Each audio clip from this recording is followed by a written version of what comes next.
Drink it in, man. Deep left side carry on. Picks on the block. At the 5. At the 2. At the 1 to the end zone. Touchdown, Detroit Lions.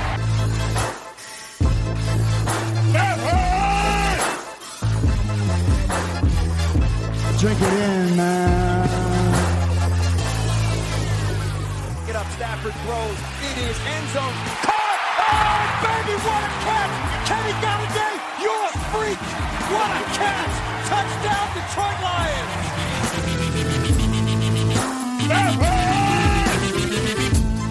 Cornbread! I love the Lions! Say it with me! I love the Lions! Drink it in, man.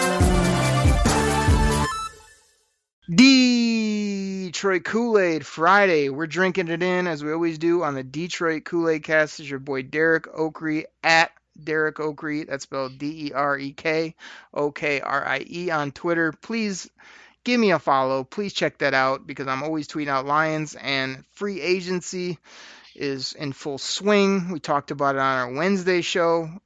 Here we are on Friday. Lots to talk about. But before we get to that, we've got the man, the myth, the legend, the one and only Grifka is in the building on a Friday. You know what that means. Grifka, how are you, buddy? Doing good. You are right. I am in the building simply because the governor said we can't go anywhere. But so yeah, since I'm in the building, please hit me up at Twitter at GrifkaDKC. Looking forward to talking to some of these people because once again, can't go anywhere. To enjoy the weekend weather that it's supposed to be sunny, but it's only supposed to be high 30s, low 40s. So we're used to the 50s all week. So it's going to be sunny, but it's going to be chilly out here in Michigan. And once again, as always, TGIF. Thank you, Grifka. Got us off to a good start here. Let's dive right in. We got lots of football to talk about. Free agency is in full swing. We're 1 week closer to the NFL draft, which is actually going to happen, which not only do you know I'm fired up about because I thought it was going to be delayed and because it's my favorite event of the year, but I'm actually pumped that it's kind of going to be throwback. It's not going to be these stupid shots of people out gathering like it's a, national holiday. It's just going to be straight up football picks, in a smaller setting, no messing around. I'm sure they'll still do some gimmicks, but to me, it's going to be maybe like that old school where I fell in love with the draft back when it was, 2-3 days, rounds 4 through 7 were all on one day, and you just sat back and you just soaked in all this football. So I can't wait for that, but we still got a few weeks before that. Grifka, what the heck are we talking about on a Friday? I'm ready to probably fight with you on some things. I'm ready to educate you on some things. I'm ready to talk Detroit Lions. What do we got? Gosh, but you mentioned, though, the way they do the draft, they're going to look to do it this year. It just takes me back. Like you said, I remember when the draft, the first round was on Sunday. And Monday morning we'd be in at school and we'd all have the newspaper talking about the draft. And then, that was covered, on ESPN for a little bit. And so the other day, wasn't even covered at all. It's just you found out later. It's they took on Lions, took these guys later in the draft. Yeah, that was cool. But the first thing I want to talk about here, I know it's not the Lions and I know we try not to talk about it, but and I know a lot of people hate this guy, but, I like him. But Tom Brady, Tampa Bay, what do you think? I mean, I just got to get your opinion on this. Just something quick. I mean, it doesn't have to be a deep dive unless you want it to be. But what do you think? I mean, does this really change the face of football? Grifka, are you posing the question of Tom Brady not playing for the Patriots, possibly playing for a team that wears ketchup and mustard type uniforms down in Florida of all places? Is this the question you're posing to me on a Friday, Grifka? Oh, yes. Is this a real question? Oh, of course it is. Grifka, you want to know my answer? Do you really want to know? Yep. I'm interested. Hey, Tom Brady. It was a bad decision. Period, point blank. It was one of the dumbest decisions I ever made. Oh, Grifka, hold on. I think I got another sound bit that I need for this. Often I use this for you when you're crying and whining about something, but for me, this is only appropriate. Oh, Grifka, Tom Brady, at 43 years of age, leaving the Patriots, he's got this historic back end of his career still left. I mean, And if that's not even worse, like you think, oh man, maybe he could go to one of these top franchises that you loathe and you hate so much and have like a good few years and win a couple Super Bowls and then walk on the, walk off on the sunset or however they say it. Like they got him going to, is he going to go to the Chargers or the Bucks? I mean, I think we're recording. We basically recording a few days early, but word is he's going to the Tampa Bay Buccaneers. Like Tom Brady, the GOAT, the greatest of all time, the guy that wears red, white, and blue, that plays for the Patriots, that's been Mr. Captain America. Like I can't take it, Griff. I got a tear in my eye. I really do. Like I got to kill the music, but like Tom Brady cannot go play for your boy Bruce Arians while he's wearing his Kangol and his Oakleys. He can't go down to Tampa Bay. I mean, what are they going to be selling? The new creamsicles and number 12s left, right, and center. Like, I hate this on so many levels. I wish he would have done one of two things. I wish he would have said, "Hey, Bill, William, whatever he calls him, look, I've had a great career here. You've been on my ass since day one, but we've won at a high level. I'm 43 freaking years old. How about this? How about I stay here? My legacy is already intact. I take like some like 10, 12, maybe in 15 or less $1 million deal. You take the other 15 to 20 million you should have been paying me all these years. Go get me a bunch of stud players on offense and defense. Let's take 2 more runs at this, me and you. And then no matter what happens, both of us ride off into the sunset, call it a day. You're the greatest coach of all time. I'm the greatest quarterback of all time. Maybe we can even have the Cinderella story of winning a Super Bowl and just calling it good at that point. And even if we don't, it doesn't matter because we got more rings than anybody, just at a higher level. So that's how it should have ended, Grifka. Or the second option is you couldn't work anything out. You look yourself in the mirror. You're Tom Brady. You got more money than you can ever spend. You got a supermodel for a wife. You say you love your family and stuff. Hey, here's an idea. Retire. Like, just say, hey, it's been great. Like, I wish my career wouldn't have ended on a pick six to the Tennessee Titans of all people, led by the sorry-ass Ryan Tannehill. But that's what happened. So, you could have just walked away and everybody would have had a great, like, send-off. Everybody would have been like, man, Tom Brady played for one team, 6 Super Bowls, whatever it is, like, all the records, just what a great dude. And now, no matter what he does in Tampa Bay, I'm curious to hear your thoughts because I was thinking about it. Yeah, I mean, he can go to Tampa Bay and live in utopia where Bruce Arians probably will never yell at him. He'll let him run the offense. He'll let him do whatever he wants. They got Mike Evans. They've got Chris Godwin. They'll probably add Melvin Gordon. They've got O.J. Howard, who's been a bum but has talent. And they have a pretty aggressive big defense. So, for him, it's going to be like walking into Willy Wonka's chocolate factory where everything is color, and he's be like, wow, this is what it's like to not live in a training camp or like the drudgery of being in the Patriots scheme and system for 20 years. But it doesn't matter. Unless he breaks every record from a passing perspective and it's just unbelievable and wins at the highest level, it's going to be so not worth it. I can't even believe I'm going to have to see him in that jersey, in that state. It makes no sense to me on so many levels.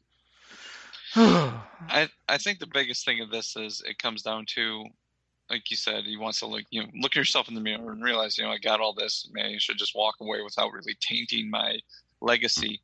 But I think he wants to prove it was him, winning those games and, not Bill Belichick. This might be a little bit of an ego thing. You mentioned the few weapons that Tampa Bay has down there, so yeah, they're young and he can be that guy. And like you said, Bruce Arians may be the guy that just you go run the offense. I'll worry about the defense. But if you look at it though, I mean, he's walking away from, I don't even want to call that division up and coming, because the only other team in the AFC East that was really on the cusp of doing anything was Buffalo. And we saw some of the moves that Buffalo, made, this week. I mean, I still think the Jets are, a little bit away, and the Dolphins seem to be kind of grasping at straws, signing guys. I mean, they got Kyle Van Noy down there, but still, I mean, they were still the elite team in that division. Now you're going down to Tampa Bay, but they got Carolina, who looks like they're going to get Teddy Bridgewater. They're down there. New Orleans is, still a very dangerous team down there. So in Atlanta can be one of those teams like, Matt Ryan's very hit or miss. It seems like he's awesome, or he seems like he's, Matt Ryan. And so what happened to him? So I don't see him going to an easier division. So I hate to break you up, but go rewind yourself back to Matt Ryan and say when he's not good, just give the people what they want, please. It's not hard. He's not that great. I don't even. Gosh, man, I like when he's bad. He's bad. I mean, it's just like, when he's good, he's the girl with the curl, man. Everybody loves her. But gosh, when he's bad, he's bad. So Grifka, when Matt Ryan's not good, he probably does this to you. That drives me freaking bonkers. Yeah, he's driven me freaking bonkers since his rookie year when he played the Lions and he threw a touchdown pass on his first pass. Griff, can you do the it's not that great a little bit better for the people? I feel like you're slacking off. I have to bring it up all the time. Like, it's one of your if we're gonna make T-shirts on this one day, you got to give it a little something. You got to tee it up and knock it down for the people. I mean, you're letting everybody down out there. Oh, okay. So you want me to? He's not that great. So believe me, I'll really knock it out of the park when I bring up your boy Odell and say he's not that great. So actually overrated, one catch. He's not that great. So and then I'll say this: what the hell are you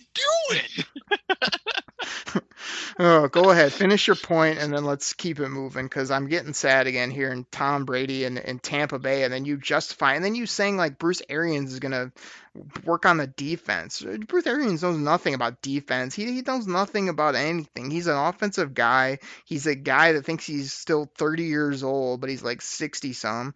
He thinks he's cooler than school. Like I don't get this at all. Like I hope it works out for Tom Brady. You don't like his swag. You don't like how he wears the Kangol. I used to like him, but like when you brought him up a few weeks ago, acting like he's some football coaching legend, the guy's never won a damn thing, and like he took the Cardinals to the Super Bowl. He took the Cardinals to the Super Bowl. Yeah. That was Ken, wasn't it? Yeah, I was gonna say he wasn't the coach there. He went there and did his whole Kangol gimmick, and it always was, 6 wins or 8 wins at the most. So it's like I don't know, like we got to move on to Lions stuff, but Tom Brady, like, what are you doing? Like, what the hell are you doing? If I can quote another famous man, like, to me, it's just the only part I agree with you on, which again, I don't like to do that on the show, is like, yeah, maybe he wants to show Double B that, hey, it was my ability all along, but hey, you maybe should have tried that in your mid-30s, not at 43, because the chances are that you only got a year or two left, so even if you play decent, it's not like you prove some big point. It's a really small sample size, and Bill Belichick could coach for another 10 years if he wanted with the same ruthless aggression that he does now and show you up anyway. So, like, I don't know. It's a very odd situation. I never thought it would go this way. I think I put it out on Twitter. I don't see TB and TB, and now it's pretty much a reality, which is just annoys me to no end. What else we got? I'm glad you got that off your chest. Yes. Let's do this. Let's take a quick break here because the next thing I want to get into, I want you to go dig a little deeper. So how about we take a pause for our sponsors, and then we'll come back and get into what we really want to talk about. Dig a little deeper, Griff. I think I had man tears over here over Tom Brady and all your shenanigans that you're bringing up. Like, I went deep on that. That cut me deep, buddy. Like, it's not even Lions crap, and that got me hot over here. That's like you bringing up Calvin or talking about the short sport we shall not speak of or all your negative BS during the season. Like, what do you mean? All right, we got to take a break. We'll be right back. Oh, my goodness. We're back from the break. Thank you so much for listening to our sponsors. Thank you for putting up with Grifka. And we couldn't even get out of the break talking anything Lions because Grifka had to bring up Tom Brady in pewter, Tom Brady in creamsicle, Tom Brady, like, making the biggest mistake ever. I mean, don't you think so, Pac-Man? It was a bad decision. Period, point blank. It was one of the dumbest decisions I ever made. I should have rode off in the red, white, and blue with everything he's got and just thanked everybody. But anyway, let's get into Lions, Grifka, on a Friday. We got lots to talk about. Okay. I want to do this. I want to base this on what the Lions have signed. We talked on Wednesday's show the signings that the Lions have made and some of the re-signings that they've done, especially the biggest signing they've had all off season, and Dom Muhlbach. So I want to point towards your favorite part of the year, and that's the draft. So my question to you is, what the Lions have done so far, you kind of mentioned it, what they've done so far in the signings, does it kind of point towards maybe the direction they're going in the draft early on, especially in the first round? Like I said, we kind of talked about it before about how, I think Bob Quinn's setting himself up for being able to go a whole bunch of different routes. Like, I'm setting myself up for, again, maybe having another man tier if he just sits there at number 3, does nothing, takes Jeff Okudah and thinks, hey, I'm good. It's just like, I do have like visions of Slay and Okudah and some of the other pieces dancing in my head, and like the most optimistic Detroit Kool-Aid type view of what it could be. But I also think that would sort of be a nightmare, because you've set yourself up to totally trade down and still get him or Simmons.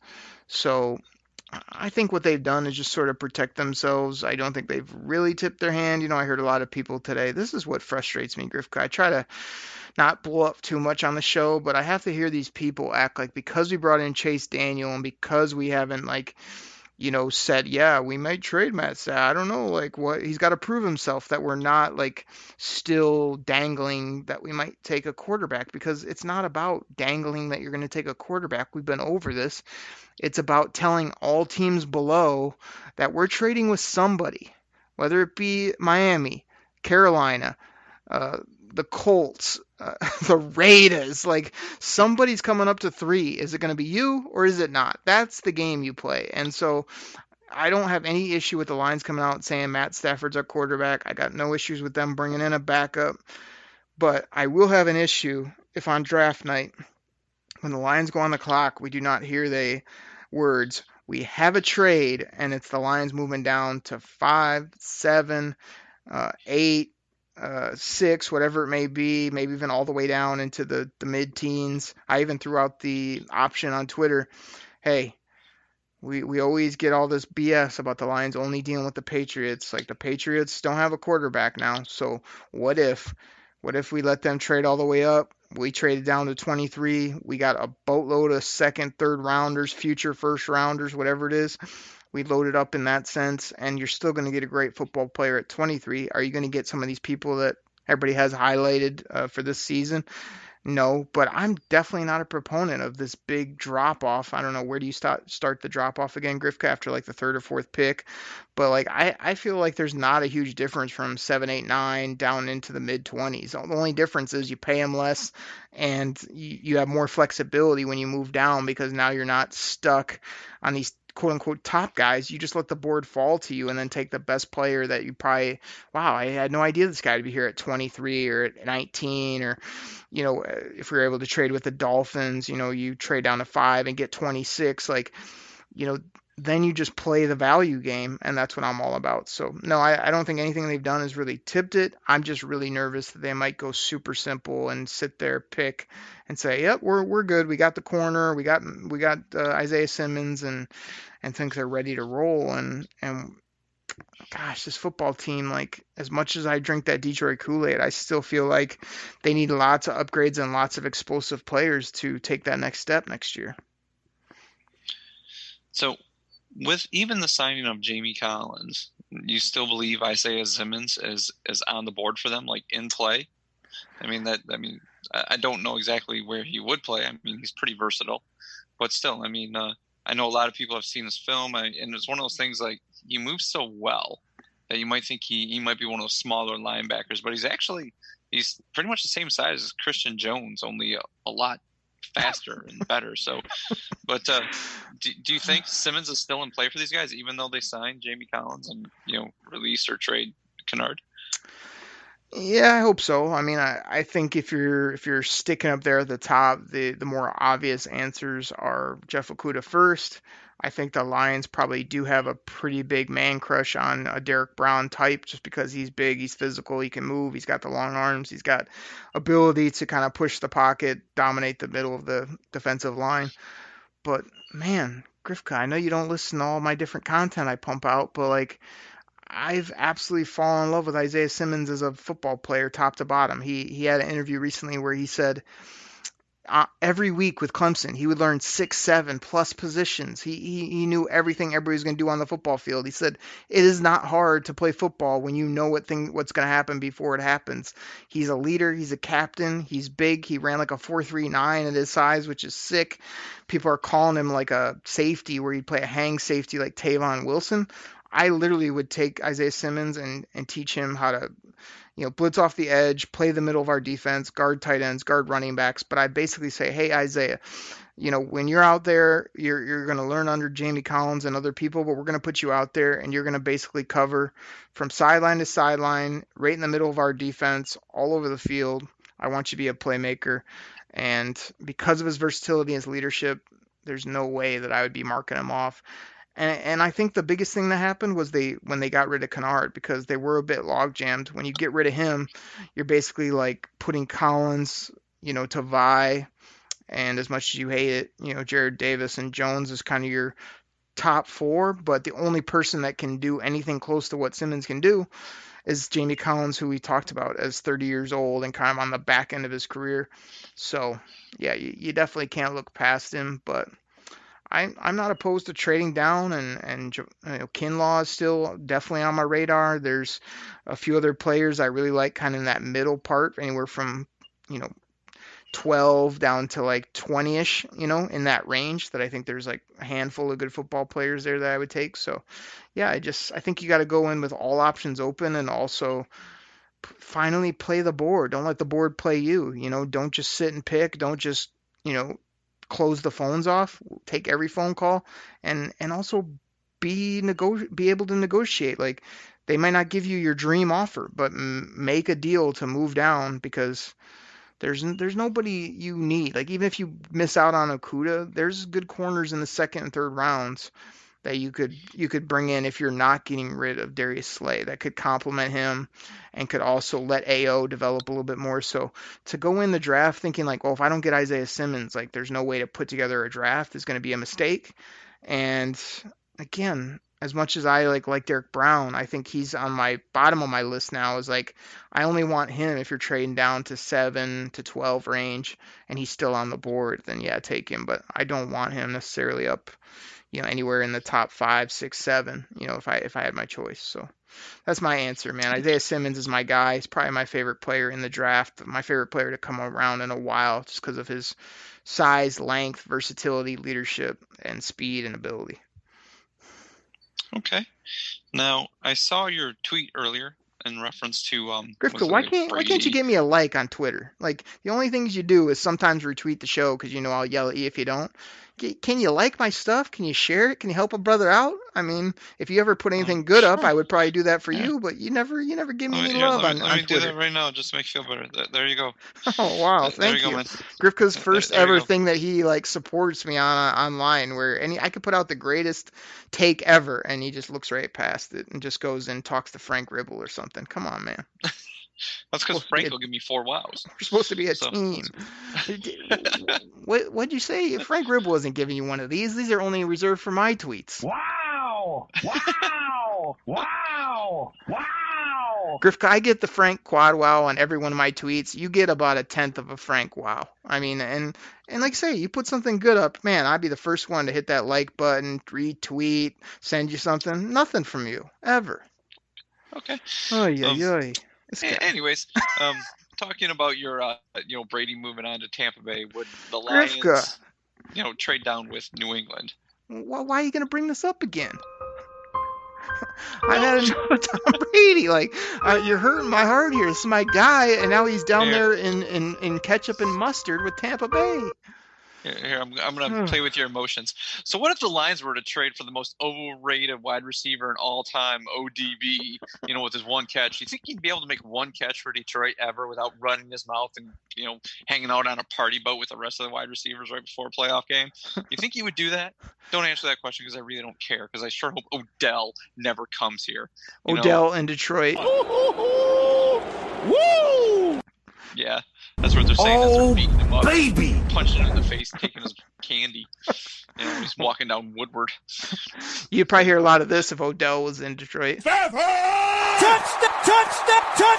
Detroit Lions! Okay. Anyway, so you think the Lions would trade down in that? Like you mentioned, you wouldn't want to maybe trade down that far. So when you trade down that far, would maybe like offensive line be a possibility if you were to trade down that far? Because some of the names you mentioned, obviously Okudah, Simmons, those guys are all going to be gone by then. So maybe offensive line at that point, even though they just signed Hal. Griff, could you listen to my takes ever when I talk? Like I said, you just said I wasn't wanting to trade down or that there was a drop off. I spent like 10 minutes saying my dream scenario is to trade way down. There's not this huge drop off. There's great football players from 12 to 20 some. Did you hear any of that? Way down, but I was mentioning would they take offensive line at that point? Was my question. Okay, well, yeah, I'm going to get to that. But first, I got to bust your chops. That's what I do on the show. Secondly, of course, there's some tremendous offensive linemen in this draft that can play right tackle, grow them into left tackle, could replace Taylor Decker. I don't know. Some people like you say he's not. Yeah, he's not that great. I disagree. He couldn't block a slug. I disagree, but of course, man, that's what I said is that the Lions have to be open to all options. And what you do is you trade down. And a lot of people, I'll never understand it, Grifka, where people are just like, oh man, if you trade to 9, there's that huge drop off. You're just hurting your football team. No, because if you trade to 9 or 12 or 18, you're probably, the lower you go down, the more picks you're getting. The more picks you're getting, the more low cost young players you're getting. The draft is full with top talent. You can't predict it. Anywhere from rounds 1 through 5 is pretty much just somewhat a roll of the dice, but also a chance to totally improve your franchise for years to come. So I love Wills from Alabama. I think that Tristan Wirfs out of Iowa would be great. I've soured a little bit on Andrew Thomas, as most people have, but he's the kind of bargain that you can get if you trade into the 20s or get an extra pick in the 20s, and he's sitting there and you're like, at this value, there's no reason not to go get the big boy Andrew Thomas from Georgia and, play him. I don't know if he can play right necessarily, where some of these other guys can flip, and even play some guard. But, hey, Andrew Thomas probably from day one is probably better even to what Taylor Decker can bring you. He costs nothing.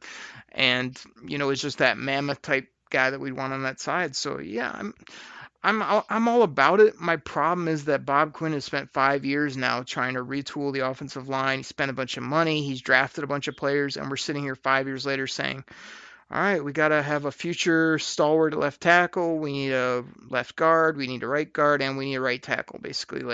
It's sad to say, but it's also where we're at right now until we see if Hal Vaitai can play. We see what they got at right guard. Is good job Joe Dahl going to do a good job, Joe Dahl, next year? I don't know, but I'm curious because, we should have better quality players than that. And people probably listening going, man, but Oker, you're the guy always supporting Wagner and Decker. Yeah, because they were okay, but now we're sitting there with either holes or stuck with them, and now they're getting paid crazy bank, and now I'm wondering, scratching my head going, how are we going to get this turned around for the future?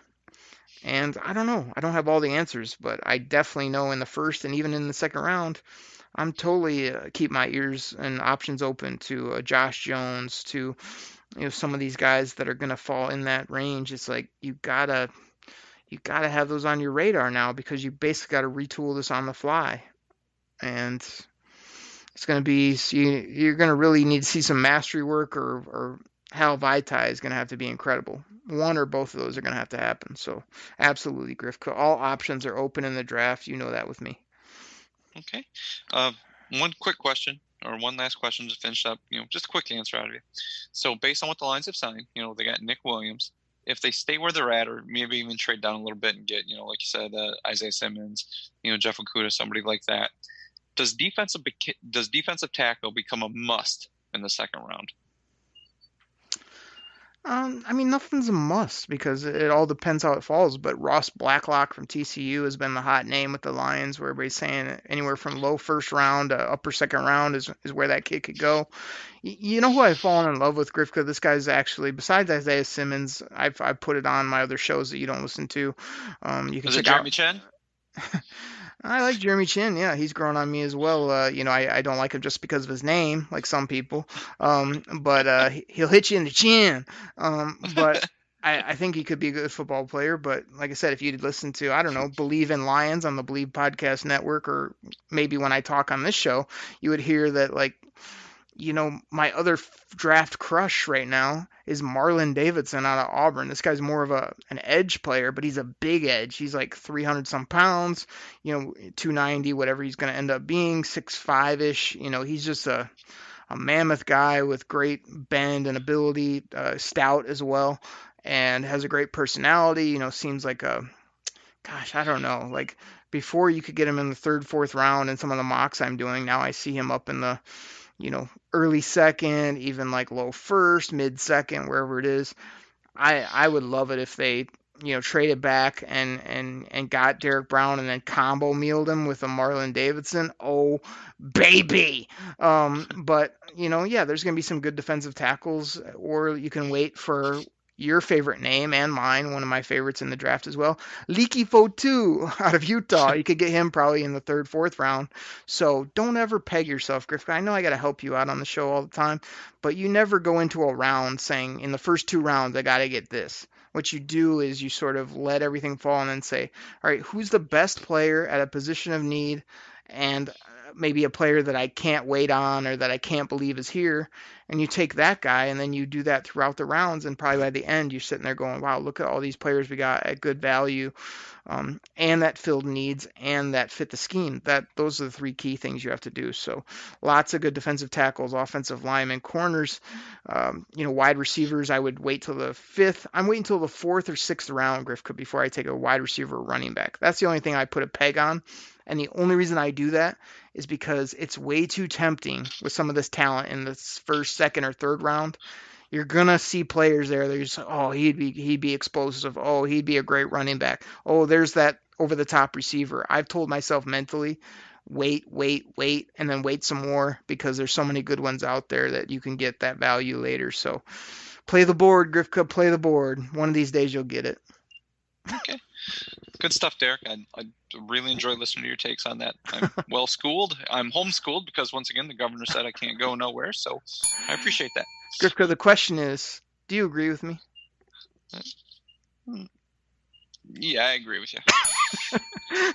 And Grifka, I'm so glad I pulled that out of you. I know you didn't want to say it, but you basically agree with me on the show. You repeat my takes, but that's why we have fun, and you do your gimmicks, and we talk Lions, so it's a good show. But the people love to end the show in only one way. I mean, Grifka, you've had a couple good questions. It's not your best day.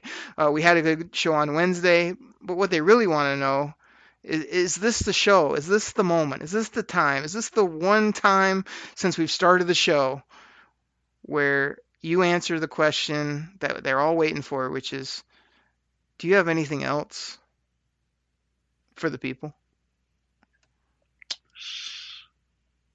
Nope. Oh, man, you had me worried there, but we got what we wanted. Grifka has nothing left. He's emptied his tank. So have I. We've poured out all that Detroit Kool-Aid. Drink it in, man. Thank you guys so much for listening. This is the Detroit Koolaid Cast. We'll be back next week. 1 week closer to the draft. More free agents to talk about. Grifka, me and Grifka, I guarantee at least one fight next week where we really get into it. I know you guys enjoy that, and we're about due. So everybody, thank you so much. Take care. We'll be right back here next week on the Kool-Aid Cast. Have a great weekend. We're out. Pack the bag, start the plane. This game is over. It is over. What a comeback by the Lions. Drink it in, man.